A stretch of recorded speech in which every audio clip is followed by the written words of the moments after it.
আসসালামু আলাইকুম। রাকিব সোহাগীর আরেকটি নতুন ভিডিওতে আপনাদের সবাইকে স্বাগতম। আশা করি সবাই অনেক ভালো আছেন, সুস্থ আছেন। আজকে আপনাদের সঙ্গে শেয়ার করব চীনা হাঁসের খাবার খরচ কমানোর একদম সহজ কিছু উপায় নিয়ে, সহজ কিছু ঘরোয়া উপায় নিয়ে, যেগুলোর মাধ্যমে আপনারা চীনা হাঁসের খাবার খরচ কমিয়ে আনতে পারেন। পাশাপাশি একদমই কম খরচেই আপনার চীনা হাঁস লালন পালন করা যাবে, এমন কিছু তথ্য আপনাদের সঙ্গে শেয়ার করবে ইনশাল্লাহ। তো ভিডিওটি না টেনে শেষ পর্যন্ত দেখতে থাকুন। আর আমার চ্যানেলে নতুন হলে অবশ্যই চ্যানেলটি সাবস্ক্রাইব করে পাশে থাকা বেল বাটনটি অন করে রাখবেন। আপনারা ভিডিও দেখেই বুঝতে পেরেছেন আসলে কি নিয়ে কথা বলতে চলেছি। এই যে আমার সামনে দেখতে পাচ্ছেন, এটা পাতাকপি। তো মূলত দেখতে পাচ্ছেন ওরা কিভাবে পাতাকপি খাচ্ছে। তো বর্তমান পাতাকপির বাজার একেবারেই কম। আপনার দেখা যায় যে 10 টাকা পিস বা এরকমেও পাওয়া যায়।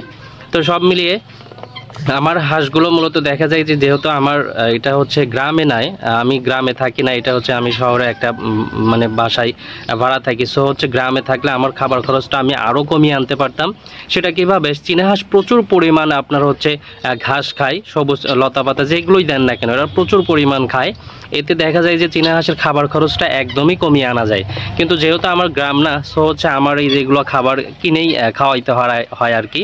তো আপনাদের যদি গ্রামে বাসা হয়, সেই ক্ষেত্রে আপনারা পর্যাপ্ত পরিমাণ ঘাস পাবেন। আর এই ঘাসগুলো সংগ্রহ করে খুব সুন্দর করে ধুয়ে কুচো কুচো করে কেটে দিলে ওরা খেয়ে নেবে।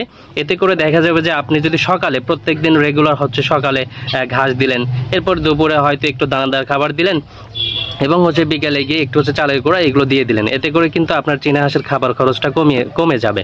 আর বিশেষ করে এই যে দেখতে পাচ্ছেন, ওরা কিন্তু প্রচুর পরিমাণ খায়। আর এই বাঁধাকপি অথবা পাতাকপি, এইটা দুইটারই একদম বাজার এখন একেবারেই কম।